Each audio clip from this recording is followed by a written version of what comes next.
सहनाववतु सहनो भुनक्तु सह वीर्यं करवावहै तेजस्विनावधीतमस्तु मा विद्विषावहै। ओम शांति शांति शांति। आप सब समाज में पधारे महानुभावों को मेरा बहुत बहुत सादर नमस्ते। आप सबको नव संवत्सर की, उगादि की और गुड़ी पड़वा की बहुत बहुत शुभकामनाएं। और आगामी 30 मार्च को हम लोग सब रामनवमी मनाएंगे उत्सव।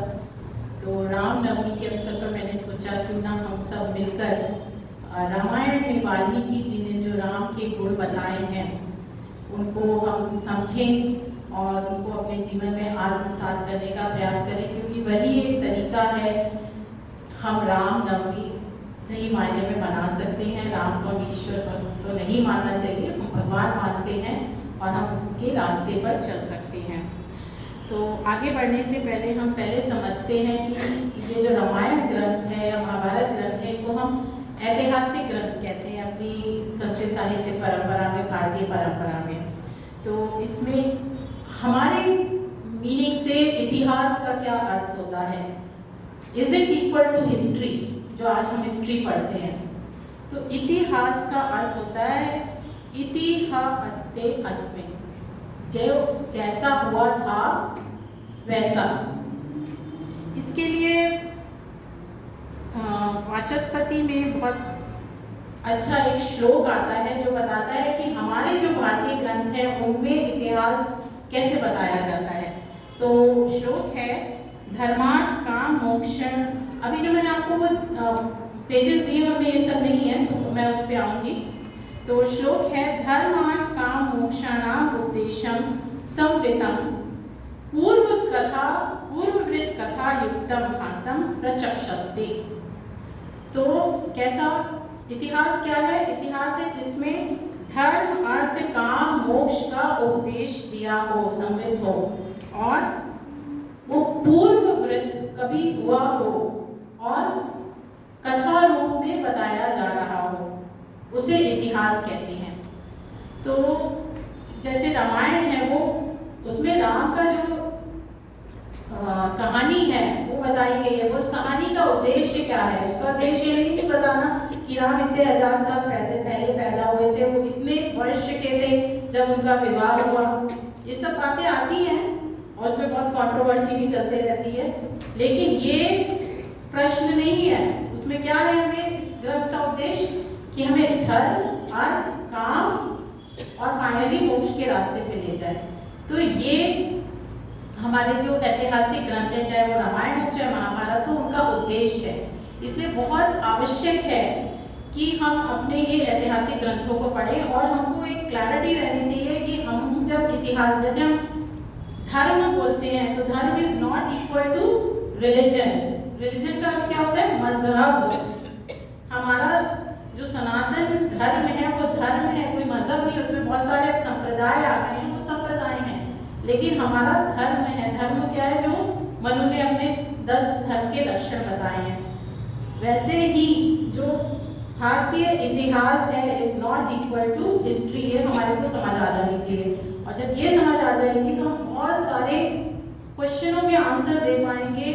आज हम ये सब सामना करते हैं ना कि लोग बोलते थे राम तो हुए ही नहीं, या राम के बारे में बहुत सारी बातें बोली जाती हैं। तो ये कहानी जो है, जो इतिहास होता है हमारा, उसमें अगर 70 to 80% जो है उसका उद्देश्य है, क्योंकि धर्म अर्थ काम मोक्ष वो सही है। उसमें 20% बातें जो हैं आपको लग सकती हैं कि तो ऐसा नहीं हो सकता, इतनी दूर कैसे फांद सकते हैं हनुमान जी समुद्र को। ऐसी कई बातें हमें लगती हैं जो हुई होंगी।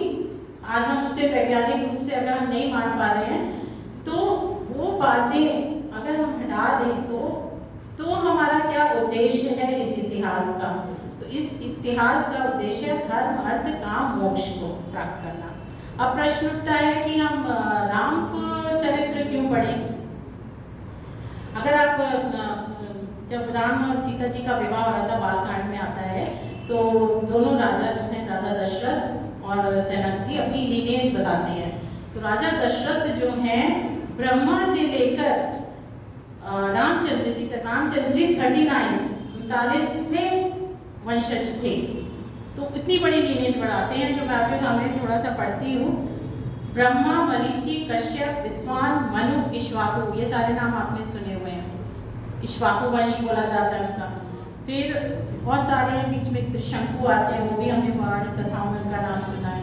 फिर 5-6 बीच में राजा हैं उनका। फिर आते हैं असिता, सागर, असमंज, दिलीप, भागीरथ, जिन्होंने भागीरथ प्रयत्न करके गंगा को पहाड़ों पर से वो समुद्र में लाए, जिससे कि पूरा जो एरिया है ये प्लेन्स का, उसमें जल आ सके। फिर काकुत्स, रामायण में कई बार रामचंद्र जी को काकुत्स वंश कह के बुलाया जाता है। रघुवंशी, ऐसे करते करते फिर आते हैं नहुसा, ययाति, नाभाग्य, अजा, दशरथ, श्री राम। तो श्री राम 39 वो हैं। अब इसमें इतने सारे महान राजा हुए हैं, लेकिन हम राम का ही चरित्र क्यों पढ़े, हम रामनवमी क्यों बनाते, रामायण क्यों लिखी गई वाल्मीकि ने? तो हम वही समझने का प्रयास करेंगे कि रामायण एक ऐसा ग्रंथ है कि अगर वेद में से सोमनस्य सूक्त उठा लें, तो स्पेशली रामायण का जो अयोध्या कांड है, वो ऐसा लगेगा आप वेद का सोमनस्य सूक्त मूर्त रूप में पढ़ रहे हो कि पिता पुत्र का कैसा व्यवहार होना चाहिए, माता पुत्र का कैसा व्यवहार होना चाहिए, हमारा भाई का कैसा व्यवहार होना चाहिए, पति पत्नी में कैसे व्यवहार होना चाहिए, मित्रों के साथ कैसे व्यवहार होना चाहिए, समाज में कैसे व्यवहार होना चाहिए, सब बातें सोमनस्य सूक्त में बताई गई और वही बातें जो हैं हमारी पूरी रामायण में बनी। तो अगर वेदों का अध्ययन नहीं कर रहे हैं और कम से कम रामायण पढ़ रहे हैं, इन गुणों को पढ़ रहे हैं, तो हम भी उसी रास्ते पे जा रहे हैं। तो आइए हम शुरू करते हैं। ये आपको जो दिया गया उसमें पहला दिया है कि बालकांड में जो शुरुआत ही होती है, तो वाल्मीकि ऋषि जो है नारद मुनि से पूछते हैं कि मुनि जी, इस समय संसार में गुणवान, वीरवान, धर्मज्ञ, उपकार मानने वाला, सत्यवक्ता, दृढ़ प्रतिज्ञ कौन है? सदाचार से युक्त, हित साधक, विद्वान, सामर्थ्यशाली, प्रियदर्शन, क्रोध को जीतने वाला, मन पर अधिकार रखने वाला, किसी की निंदा ना करने वाला, संग्राम में कुपित होने पर जिससे देवता भी डरते हैं, ऐसा कौन सा महानुभाव व्यक्ति है? तो वाल्मीकि जी के अंदर एक इच्छा जागृत हुई थी कि मैं किसी महान व्यक्ति का जो है की कथा लिखूं, इतिहास लिखूं, और वो समकालीन भी थे रामचंद्र जी के। तो उन्होंने नारद मुनि जी से यह पूछा। वो वर्सेस मैंने दिए नहीं है, 1 से 7 तक जो प्रथम सर्ग के वर्सेस हैं वो उसमें हैं। तो नारद जी अब उनको रिप्लाई करते हैं। तो आप अपने देखेंगे जो पुस्तकें वो दी हैं मैंने, उसमें वाल्मीकिकृत रामायण बालकांड, उसमें पहले के 7 मंत्र नहीं है जिसमें वो प्रश्न कर रहे हैं। फिर नारद मुनि जो है उन प्रश्नों का बता रहे हैं कि ऐसा कौन व्यक्ति है जिसमें ये सब गुण हैं, और वो गुणों को भी बता रहे हैं डिटेल में। तो 20वें श्लोक तक ये गुण हैं। और प्रश्न आता है कि ये जो गुण हैं, ये इसमें लाइन से दिए हैं, तो हम इनको 4 भागों में बांट सकते हैं। ये गुण एक हो गया कि शारीरिक गुण, उनमें कितने सौंदर्य था, शारीरिक सौंदर्य। दूसरा, रामचंद्र जी के क्या व्यवहारिक गुण थे, हाउ टू बिहेव, जिन्हें आज की डेट में हम लाइफ स्किल्स बोलते हैं और हम जगह जगह सिखाई जाती हैं वो लाइफ स्किल्स। उसके अलग से सेशंस होते हैं और कॉर्पोरेट वर्ल्ड में तो बहुत चलते हैं। दूसरा, उनकी क्या इंटेलेक्चुअल कैपेसिटी थी, उनकी क्या ट्रेनिंग्स थी, उनकी उन्होंने प्रशासन में, मैनेजमेंट में, इकोनॉमिक्स में, राज्य प्रबंध में विभिन्न विद्याओं को, आर्चरी, धनुर्विद्या, गुणों को, इन सबको मतलब कैसे हमें मैनेज करना है, इन सब के गुण बताए गए हैं। और जो आखिरी गुण है कि उन्हें कितनी इमोशनल स्ट्रेंथ थी, मेंटल स्ट्रेंथ थी, योगी लेवल की, कितने वो स्थित प्रज्ञ थे, कंट्रोल ऑफ माइंड था, अनुशासन था। तो धर्म अर्थ काम तीनों को के गुण उन्हें बताए गए जो अल्टीमेटली रामचंद्र जी को कहते हैं कि मोक्ष प्राप्त हुआ था। तो आइए इन गुणों को हम देखते हैं। नीचे किया है कि श्री रामचंद्र जी के गुण, ठीक है, हम जल्दी जल्दी उनको पढ़ेंगे। मेरा ये जो सेशन है इसका करने का जो उद्देश्य है वो ये है कि आप लोग के हाथ में ये रामायण की श्लोक सामने आए संस्कृत में, क्योंकि हम पुस्तक उठाते नहीं हैं। आप इन श्लोकों को, मैं इन श्लोकों को हटा के ये दे सकती थी पेपर, लेकिन मैंने श्लोक जानबूझ के लिखे, उसके कारण ये 4 पन्ने का प्रिंट आउट मुझे लेना पड़ा। श्लोकों को आप पढ़िए, आज का ये शायद होमवर्क रहेगा बाद में। और फिर हमने नीचे जो उन श्लोकों उनसे जो गुण हैं उनको इंग्लिश में भी एक्सप्लेन किया है। तो एक गुणों को हम देखते हैं। जैसे 1 से 5 तक के जो गुण हैं 8वें नंबर श्लोक में आए हैं। रामचंद्र जी कैसे थे? नित्य आत्मा, कंट्रोल ऑफ माइंड था उनको, महावीर, पावरफुल, द्युतिमान, रेडियंट, चमकते थे उनसे, धृतिमान, रेजोल्यूट थे, रेजोल्यूशन था उनमें, डिसीजन मेकिंग क्षमता थी, वशी थे, सेंसेस को अपने कंट्रोल में कर लेते थे। अब हम एक एक गुणों को उन पे हम 10-10, 15-15 मिनट बता सकते हैं, पर वो आज का हमारा एम नहीं है। हम चाहते हैं कि हम एक बार शुद्ध वाल्मीकि रामायण में क्या गुण हैं रामचंद्र जी के, वो हम एक बार सरसरी निगाह से एटलीस्ट देख तो लें। फिर 6 से 14 तक के जो गुण हैं वो 9वें श्लोक में दिए हैं। रामचंद्र जी बुद्धिमान थे, नीतिमान, वाग्मी, एलिक्वेंट, श्रीमान, ग्लोरियस, शत्रु निर्वहण, एक्सटर्मिनेटर ऑफ फोर्स, विप्लांसो। अब इनके शारीरिक गुणों की चर्चा शुरू हुई है। उनके ब्रॉड शोल्डर्स थे, महाबाहु, पावरफुल आर्म्स थे, कम ग्रीवो, नेक जो थी शेप्ड एज स्पॉन्ज थी, महाअनु की ठोड़ी जो थी पुष्ट थी, महारस को ब्रॉड चेस्ट था, महेश वासो, mighty bow and collar bone थी, कवर्ड विद फ्लैश। तो आज लेकिन थोड़ा फैशन हो गया है कि ये जो कॉलर बोन है वो ना दिखनी चाहिए एकदम, स्पेशली लड़कियों में या गर्ल्स में, कि वो हड्डी दिखे तो वो फैशन माना जाता है। लेकिन सौंदर्य का जो परिभाषा है कि ये यहाँ पे फ्रेश होना चाहिए, सुदृढ़ दिखना चाहिए। गूढ़ी जरना, केपेबल ऑफ सबडूइंग हिज फोर्स, अजान बाहु, लॉन्ग आर्म्स एक्सटेंडेड टिल नीज, Sushira, well formed head, सुललाट, shapely forehead, सुविक्रम, उनकी चाल मनोहर थी। 22वां, सम, उनका मीडियम स्ट्रेचर था, ना शरीर से बहुत नाटे थे ना ऊंचे थे, मध्यम थे। सम विभक्तान, उनके सारे शरीर सुडौल था। स्निग्ध वर्ण, स्निग्ध वर्ण बहुत अच्छा वर्ड है, ना वो गोरे थे ना काले थे, स्निग्ध थे, चमक थी उनके अंदर, उनके त्वचा में। प्रतापवान, माइटी, पीन वक्षा, राउंड चेस्ट, विशालाक्ष, लार्ज आईज, लक्ष्मीवान, फुल ऑफ स्प्लेंडर, शुभ लक्षण, auspicious marks on the body. तो 29 तक हमने लिया, इसमें बहुत सारे शरीर के गुण आए हैं। शरीर का गुण हमको ईश्वर से प्राप्त होता है, हमको रामचंद्र जी को अच्छा शरीर प्राप्त था, तो लेकिन हमें भी ईश्वर ने एक अच्छा शरीर दिया है, हमने उसे कितना मेंटेन रखा है, इस बात पे हमें थोड़ा चिंतन मनन करना चाहिए। तो सौंदर्य की दृष्टि से हो सकता है ऐसा शरीर ना हो, पर स्वास्थ्य की दृष्टि से ईश्वर ने हम सबको बहुत सुंदर स्वस्थ शरीर दिया है, उसको हम बिगाड़ तो नहीं रहे हैं। और ये सब बातें जो अभी आशीष जी ने बताई स्वाध्याय के अंदर ही आती हैं, कि हम इन ग्रंथों का अगर स्वाध्याय कर रहे हैं, रामचंद्र जी के गुणों का अध्ययन कर रहे हैं, तो उनको हम खुद आचरण में लाएं, यही स्वाध्याय है। फिर 30 से लेकर 36 तक जो है 12वें श्लोक में आता है, धर्मज्ञ थे वो, धर्म को जानते थे, सत्य बोलते थे, प्रजा हिते रतः, प्रजा के हित में, गुड फॉर द पीपल, उसके में लगे रहते थे। यशस्वी थे, लस्ट्रस थे, फुल ऑफ नॉलेज, ज्ञान संपन्न, प्योर इन हिज डीलिंग्स, समाधिवान, man of self control, concentrated mind. 13वां श्लोक, प्रजापति के जैसे थे, श्रीमान थे, वन धाता, वन हु होल्ड्स, वो धारण कर सकते थे। Slayer of his enemies, protector. अब उनके क्षत्रिय गुण आ रहे हैं, देखिए।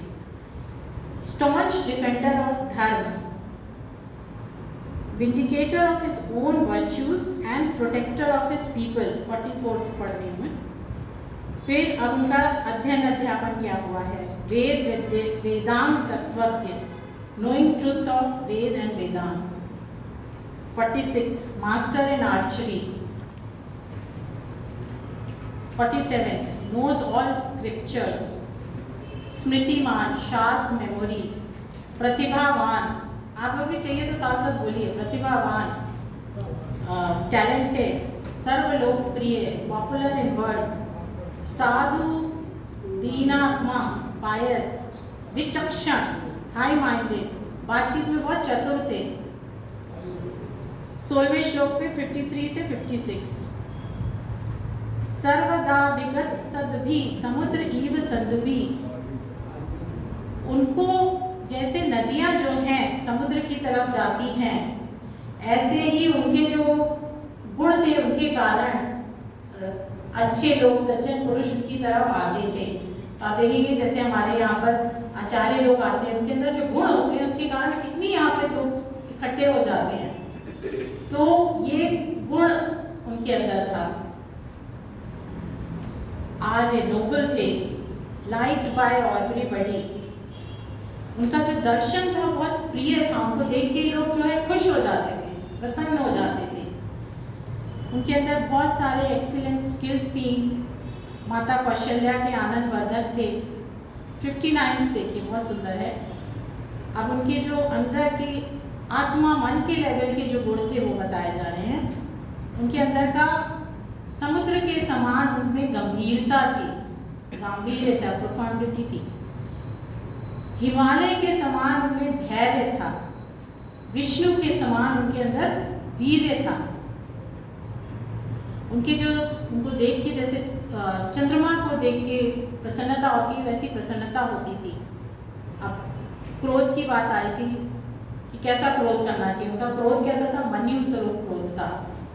क्या है? कालाग्नि सदृश क्रोधे, जैसे काल की अग्नि जब सब कुछ नष्ट हो जाता है, जब उन्हें क्रोध आता था, वो उनके अंदर वैसा क्रोध भी था, लेकिन पृथ्वी के जैसी क्षमा भी थी।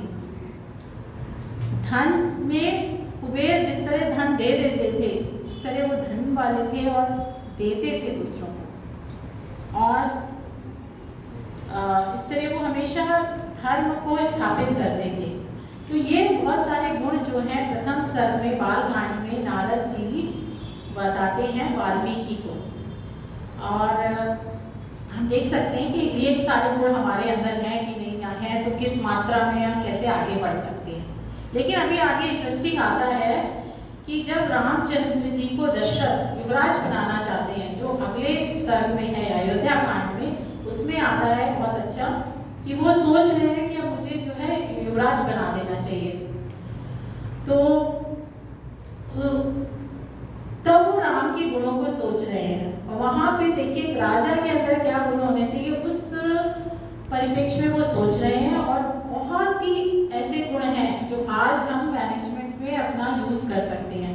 क्योंकि हमारे पास समय की कमी है, इसलिए मैं इसको थोड़ा जल्दी ले लूंगी, पर आप लोग जरूर इसको घर जाके अध्ययन कीजिएगा। तो जो चौथा पन्ना है उसमें रामचंद्र जी के गुण दशरथ जो बोल रहे हैं और उस पर हैं। तो पहला है कि he is possessed with physical charm. हमने पीछे देखा बहुत सारे कि उनमें एक राजा युवराज में जो चार्म होना चाहिए वो था। वीरवान, अनुसूय, वो किसी से ईर्ष्या नहीं करते थे। भूमा वाग्नुवत, भूमा मीन्स होता है बहुत बड़ा, धरती हमारी बहुत बड़ी है, उनके जैसा कोई भी धरती पर नहीं था। नित्यम प्रशांत आत्मा, हमेशा जो है वो शांत रहते थे। ये बहुत अच्छा पूर्वम भाषित थे, हमेशा सॉफ्टली बोलते थे। 7th गुण देखिए, never retorts even though spoken harshly by others.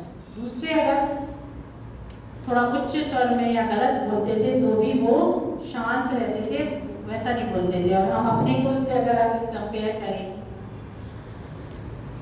फिर 8वां नामा बहुत इंटरेस्टिंग है कि कोई उनके साथ एक अच्छा कार्य भी कर देता था तो उसके लिए ग्रैटिट्यूड फील करते थे, हमेशा उसको फील करते थे कि इसने मेरे साथ अच्छा कार्य किया। और किसी ने अगर खराब कार्य 100 खराब कार्य भी कर दिए तो उसका बुरा नहीं मानते थे। और हमारे साथ क्या होता है, हम दूसरों के किए अच्छे कार्य को भूल जाते हैं और एक भी किसी ने छोटा सा खराब हमारे साथ कर दिया तो हमारे दिमाग में वो ही कंटिन्यूसली चलता है। ठीक है, फिर 10वां जो गुण है कि वो जहाँ मतलब वो इतने बिजी रहते थे फिर भी जो है सबका ध्यान रखते थे, कोई से मिलने आता था उससे मिलते थे सज्जन पुरुषों से। तो आजकल हम जो है बहुत सांसारिक कार्यों में बिजी हो जाते हैं और सत्संग में सज्जन पुरुषों से मिलना ही नहीं चाहते हैं। 11, 12, 13, 14, 15 वो बुद्धिमान थे, मधुर भाषी थे, पूर्वभाषी थे। पूर्वभाषी का अर्थ है कि वो पहले बात इनिशिएट करते थे। ब्रेकिंग ऑफ द आइस ये कैपेसिटी थी उनके अंदर, और एक लीडरशिप क्वालिटी है। किसी से संबंध स्थापित, अजनबी से आप बात कर पाए, आइस ब्रेक कर पाए, ये सब सीखते हैं ना लाइफ स्किल कोर्सेज में। क्या करते हैं हम लोग मैनेजमेंट ऑफिसेज में, क्या सिखाया जाता है? देखिए रामायण हमें ये सिखा रही है। प्रियबंध, उनकी स्पीच में जो है कंपैशन होता था और वो बहुत वीरवान थे, लेकिन अपने वीर पे उन्हें घमंड नहीं था, अभिमान नहीं करते थे। 16, 17, 18 देखते हैं कि उन्होंने कभी भी सारा पढ़ना है, 10 मिनट और लूँगी, चलिए। आप लोग को इंटरेस्ट आ रहा है कि नहीं? क्योंकि ये बहुत ज़रूरी है हमारे लिए, तो प्लीज़ इसको ध्यान से सुनिए। मैंने परिश्रम किया है कि मैं इसका प्रिंट आउट लाई हूँ, क्योंकि आप लोग इसको नहीं खरीदेंगे, नहीं पढ़ेंगे, तो प्लीज़ थोड़ा सा हम धैर्य रखेंगे। 16, 17, 18 14वां श्लोक पे है, वो कभी झूठ नहीं बोलते थे। ये बहुत बड़ा व्रत है और अगर हम इसी को एक धारण कर लें तो हमारा जीवन सफल हो जाएगा। और बहुत लड़ने थे और बड़ों का आदर सत्कार करते थे। 18वां, he was loved by the people and he used to love his people. ये सब राजा के गुण हैं। आज के राजा बनाए जा रहे हैं हमारे ऊपर, पॉलिटिशियंस। आप देखिए उनमें कितनों में ये गुण है। हमें उन गुणों को देख के राजा दशरथ भी सोच रहे हैं कि मेरे पुत्र में क्या ये गुण हैं तो मैं उसे राजा बनाऊंगा। ऐसे युवराज नहीं थोप दिया जा रहा है हमारे ऊपर। सानुक्रोश, फुल ऑफ कंपैशन, जित क्रोधो, had conquered his anger. Brahman Putrati Pujak, receptive and worship to the wise. Dinanukampi, having mercy towards the meek. धर्मज्ञ, वो जानते थे कि क्या करना चाहिए, धर्म क्या है। नित्यम प्रग्रह वांछी, he always had self control, he was pure in his conduct. जो कुल, अब वो क्षत्रिय कुल के थे तो उनको पता था कि उनकी सोशल जो रैंकिंग है उसके अनुसार क्या सुटेबल है। शास्त्र धर्म के अनुसार, वॉरियर क्लास के अनुसार क्या राइट है वो करते थे। 27वां, वो बिलीव करते थे कि जो मैं अपने धर्म है उसके अनुसार अगर चलूंगा तो मुझे तभी स्वर्ग का फल उस लोक में प्राप्त होगा। तो क्या हम ये सब हम बिलीव करते हैं? हम आज कितने गलत कार्य करते हैं, तो क्या हम नीची योनियों में जाना चाहते हैं? हम स्वर्ग योनि में जाते हैं, तो हमें हमारा जो धर्म है वो करना है। 28, 29, 30, 31 ये टॉप मैनेजमेंट क्वालिटीज हैं। देखिए, He was not interested in actions which were not beneficial. क्या आपका जो बॉस है कभी इन एक्शंस में इंटरेस्टेड रहता है कि जो कंपनी के लिए फायदेमंद ना हो? नहीं।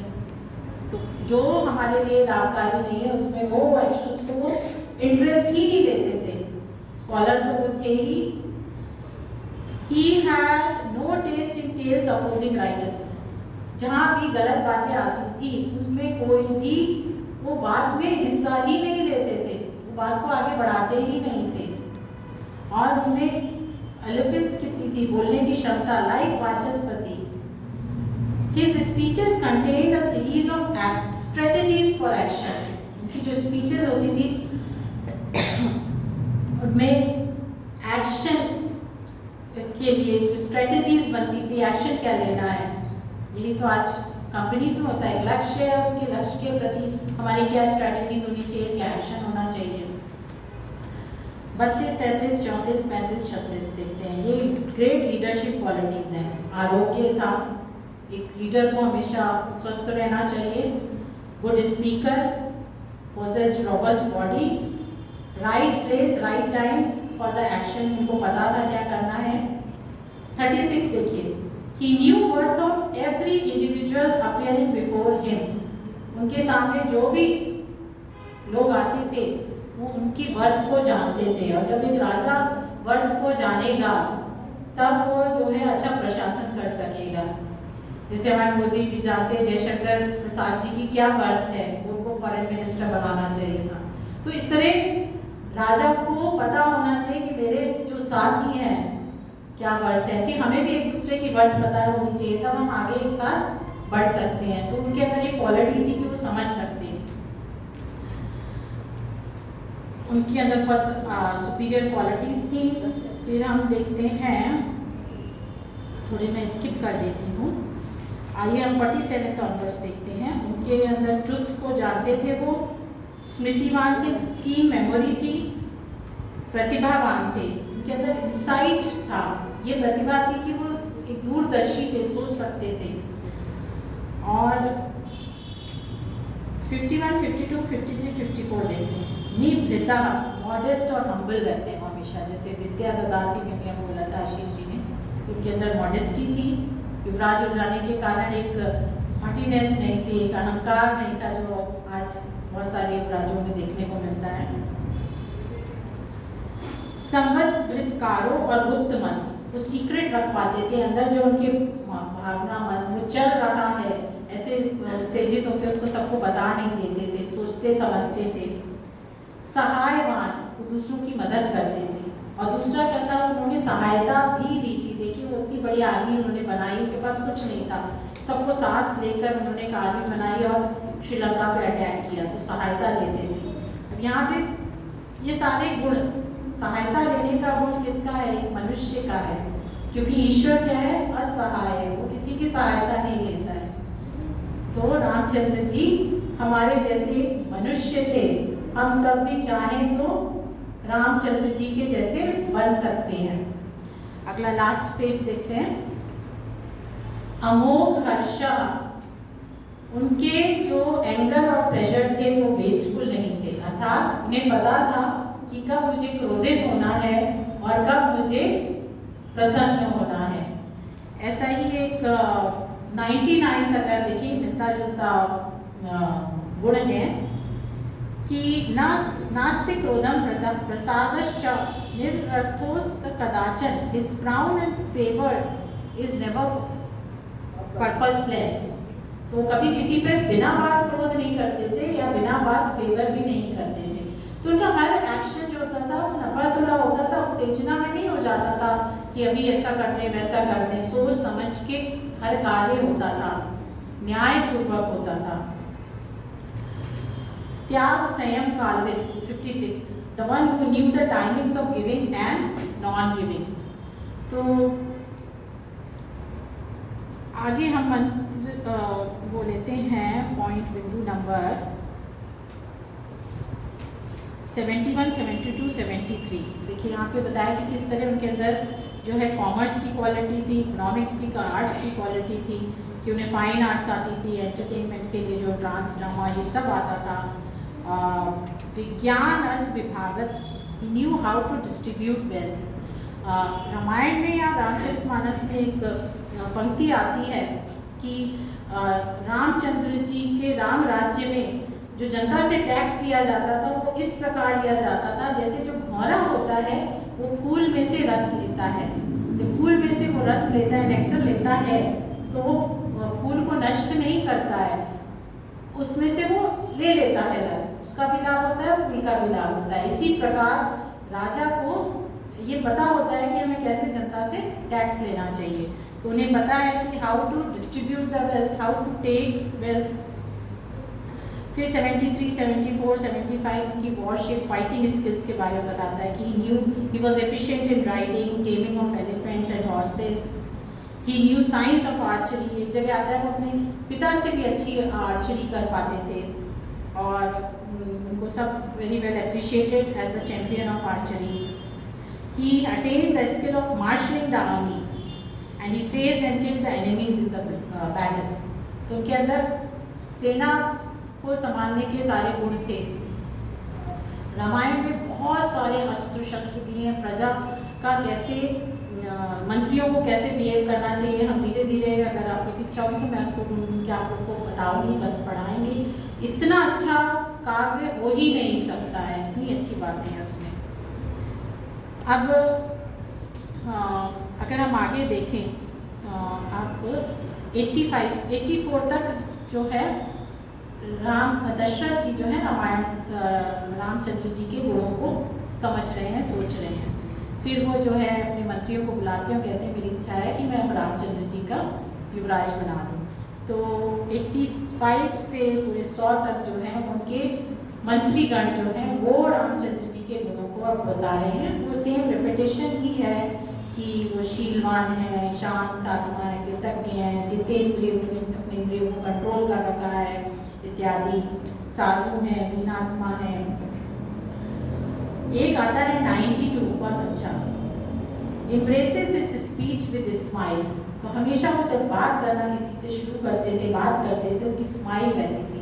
और ये देखिए कितना बड़ा गुण है कि आप स्माइल करके बात करेंगे तो आप दूसरे से ऑटोमेटिकली संबंध जोड़ के बात कर रहे हैं, उसको आप कंफर्टेबल जोन में ला के बात कर रहे हैं, तो आप उससे अच्छे से बातचीत कर सकेंगे। आपको जो बात पता करनी वो पता कर सकते। तो ये सारे उनके अंदर गुण थे।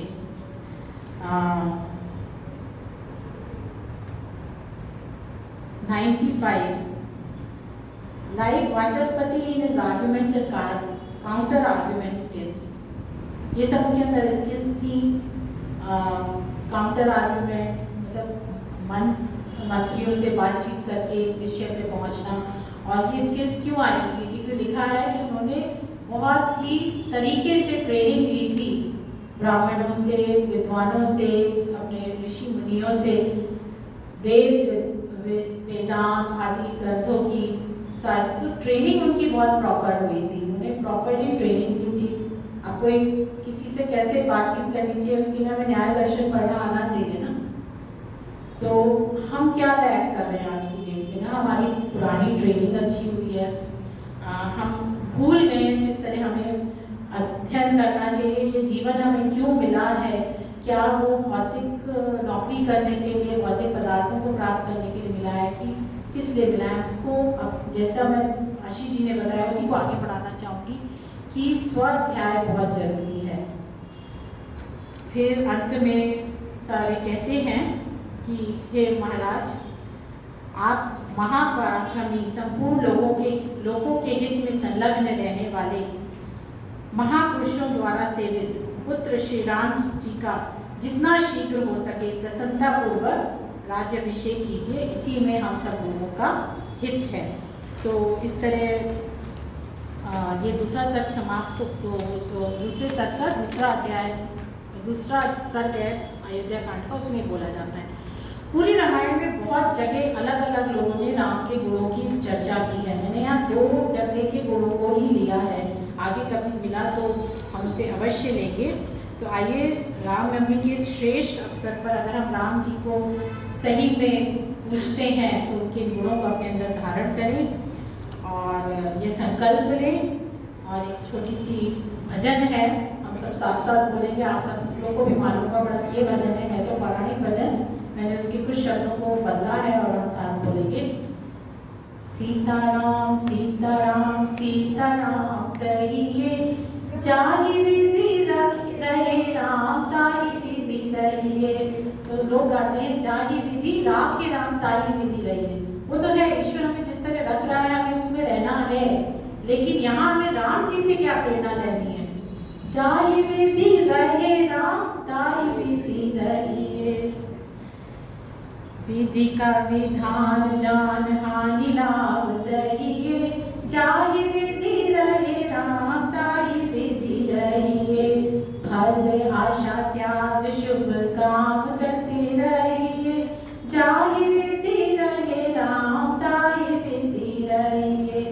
धन्यवाद निर्विवाद राम गुण धरिए, जाहि विधि रहे राम ताहि विधि रहिए। साधु संग राम रंग अंग अंग रंगिए, साधु संग राम रंग अंग अंग रंगिए। जाहि विधि रहे राम ताहि विधि रहिए। बोलिए, जाहि विधि रहे राम ताहि विधि रहिए। और ये संभव तभी होगा जब हम उनके सारे गुणों को अपनाएं। एक होमवर्क दे रही हूँ आप लोग को कि जाके प्लीज इसको आप ना भी पढ़ पाए उन संस्कृत श्लोकों को एक बार पढ़िएगा, कोशिश करिएगा पढ़ने की, फिर एक एक गुण को पढ़ने की कोशिश करिएगा, जोर जोर से बोल बोल के। आपको कुछ ना कुछ लाभ होगा और बार बार बोलेंगे समझेंगे तो हमारा अभ्यास ही एक स्वाध्याय का एक बहुत महत्वपूर्ण पार्ट है अभ्यास। तो इसी के साथ आप सबका पेशेंस के साथ धैर्य के साथ मुझे सुनने के लिए बहुत बहुत धन्यवाद।